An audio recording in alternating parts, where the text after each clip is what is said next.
take just a moment here, and there we get the initial Windows setup window. Okay, and all you have to do is pick what language and keyboard input method you're going to be using based upon what part of the world you're in. Since I'm here in the United States, speak English, I'm going to leave everything at the defaults. Go ahead and click Next and Install Now. Now, I will tell you, if you've ever installed a Windows Server operating system, this shouldn't be new to you. Okay, there's really nothing in here that is that much newer than anything else that we've ever had before. Now, here is where we need to go ahead and enter in a product key. Give me just a moment here and I'll enter in my product key. If you're following along, if you have an actual licensed copy, you will also be prompted for this. Whereas I want to mention, if you happen to be using an evaluation copy, okay, if you went out to Microsoft and you got the eval copy of Windows Server 2012, you will not be prompted with this window. Okay, so if you're following along and you didn't get this, that's why. All right, let me get my key in here.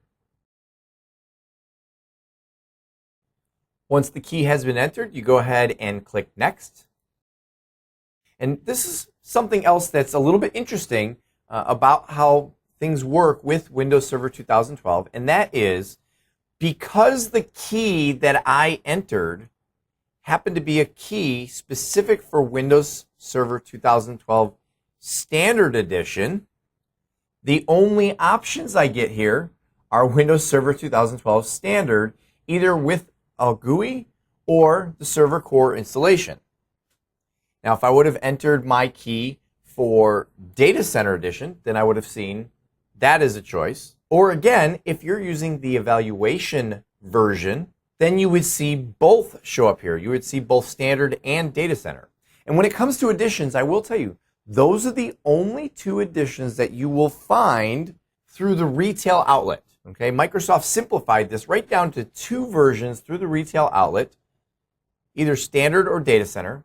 And another thing that's different than what we've seen in the past is that Standard Edition is a fully functional edition. Okay, we're used to in the past where we had Standard and then we had to go to Enterprise to get full functionality.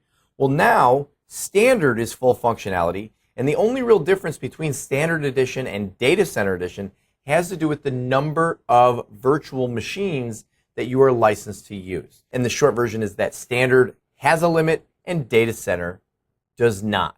Now, I will mention that there is one other edition that can come through a non-OEM outlet, okay, which, by the way, that's how all the other editions, and there's a number of them out there. I'm not going to go through them with you here. And you have to get them through the OEM outlet. In other words, they have to be pre-installed, pre-tested, pre-purchased, etc.